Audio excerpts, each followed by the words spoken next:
Gram Pokharpur Saraswati club की ओर से 100 रुपया पुरस्कार हार्दिक बराबर देखी। अब काशी में गइले तो तपस्या शुरू कइले त का भइल ए जे कहानी के हम ठहराव दे देतानी। एगो लइका ला हमरा दू एक आध गो लय गावे तो देखी ए गुरुजी हम नावका लय अगर ना गाई त नावका भाई जी खिसिया जात रहे। नावका लय की नहीं खिगावत नावका भाई जी खिसिया जात जहां जे कहिनु कि रघुकुल रीत सदा चली आई नाका भाई लोग चल देते कि चल चल एकरा से बढ़ के सरवा कुछ ना गई। चल देखो बीड़ी डुमरिया प्रखंड के नाम पोखरपुर सरस्वती क्लब डुमरिया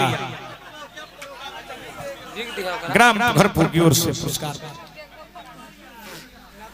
अब देख लिया हम लादारी अगर शुरू करते नहीं गावे में तो पुरान का भाई लोग बूढ़ो काका लोग उठ जाते रहे गमछी झाड़ के। हाँ चलो चल रे एगरी के लौने छोड़े प्यासे हो गया। ये चलते हमने मालिक दोनों दल से मारा जाइले। अब चले तने एक आध को लइका लाग भी कहल जा। हां एगो हम गीत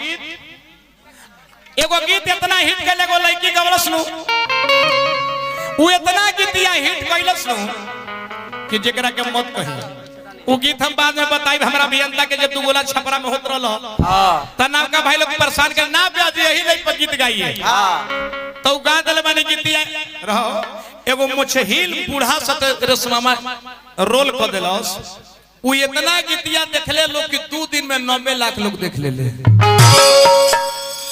वो गीत हमारे फेसबुक पेज पे बा व्यास सुदर्शन यादव VYS व्यास हमारा पेज फेसबुक पेज न तो मिल जाए YouTube channel Sudarshan Yadav official को गीत बा। लेकिन चलिए ओहे लड़की के गौरी कावल गीत बा क्या है तने मैं कहूं एगो दियो तो भाई हम दे दी का माइक लेकिन का चटनी दे रहे हैं भाई माइक दीजिए। मैं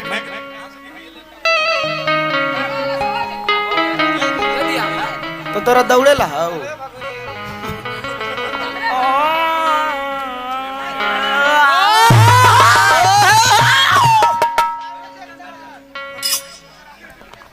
hello hello hello hello hello hello hello अरे अरे अरे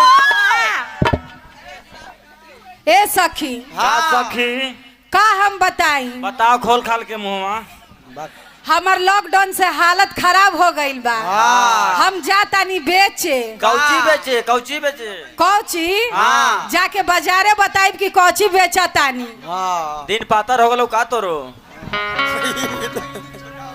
ले ली